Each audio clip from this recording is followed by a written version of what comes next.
Well, we are nearly into spring, and before the spring is out, I thought I'd just show you. It may not be too late, but usually we sow our seeds in the late autumn, which is around November, December, and let the frost stratify.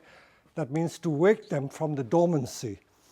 And while going through the greenhouse, I just spotted some things which might be of interest to you.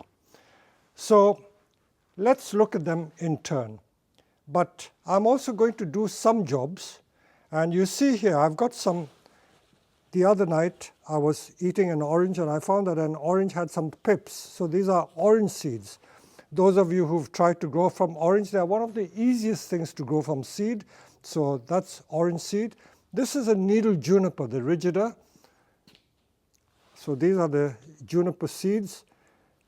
And this is lychee, the Chinese fruit that you have to peel, so that's lychee. So these are all fun things that I'm sowing. So I don't have examples of orange trees because every time I sow them, I give them away to friends and children and all that. So these are orange seeds. So what you do if you get the seeds is simply any compost, usually a peat type compost is very good, and you can just put the seeds in. Doesn't matter if you just throw the whole lot in, and then cover the things or bury them deep, and that's it. That's what seed sowing is all about. It's as simple as that. And same with these. If you get these, just insert one in a pot like that, and you'll get a plant. When the seeds come up, I will show you them again.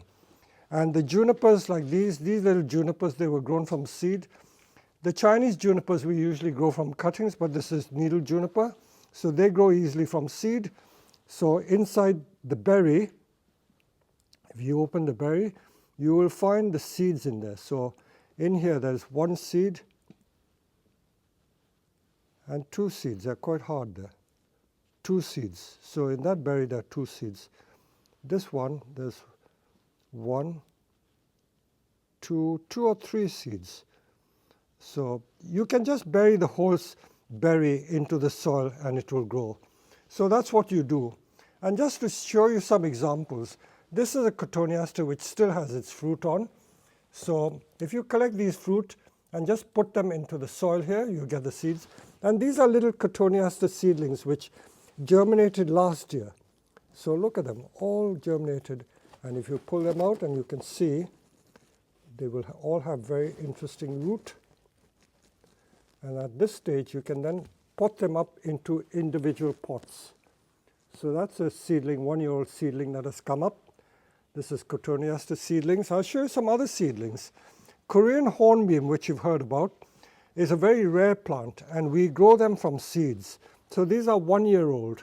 They were sown, Korean hornbeam, 2020 we sowed them. And Josh here has done some experiments wiring the little seedlings. But these seedlings have got a very twisted shape anyway. So Korean hornbeam behave in this manner.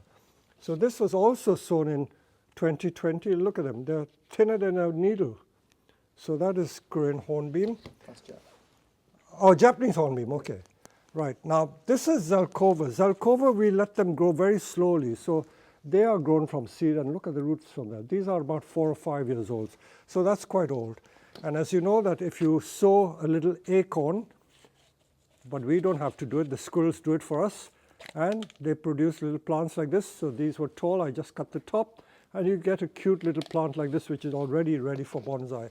This, if you recognize, is the humble conker tree, and these are the horse chestnut, and already can be wired. This is only 1-year-old, but I cut the top off, so that's a conker tree. Japanese maple, this is a red one, odd few leaves left. I don't know how it managed to keep all the leaves, so they sow easily from seed. And then this was a group of little rowan seedlings I put in a pot, and it makes a beautiful display. I'll try and find a still picture of that because it is one of my exhibition pieces. And that little group is probably about 10 or 12 years old. So sowing seed is easy. Now, these are crab apples, and as you know, Teemill, who works for us, he did this little experiment because we sell the crabapple fruit as kits. And these were sown, I think, in November or December, And in just 2 months, look at them, they've all come up. These are all germinated in the last couple of weeks. Crabapple seeds. And this is a crabapple tree. So these were the fruit, and the birds have already taken the fruit. You can see inside the fruit, you can see the seed in there. And see what the birds do, they chew the fruit, and all the fruit that is fallen here, they're all seeds here. And crab apples, they make beautiful little plants. I did have one that I pulled out. Yes, here, this is it. This is a crabapple plant, and this I think is about 3 years old. Again, we don't keep putting it into big pots, that we keep it in small pots so the tree stays small or the plant stays small. If you were to plant it in the ground, it would become about 4 or 5 feet tall. So these are the plants that we grow from seed.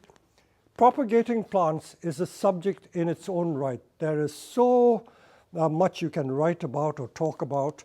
And when you propagate plants, you can either sow from seed, which is nature's easiest way, because when the fruit fall on the ground, the seeds germinate and you get a new plant. That's how you produce your corn, wheat, all vegetables are planted from seed. The other way is to make cuttings. Cuttings are usually a little more difficult. There are many types of cuttings. I won't talk about that now. And then there's air layering. But seed sowing is by far nature's preferred way of propagating. So it is really, really easy. And a lot of people get a lot of fun from growing from seed. So whenever you get seeds, no matter what time of the year, although spring is the best, winter and spring is a good time to sow.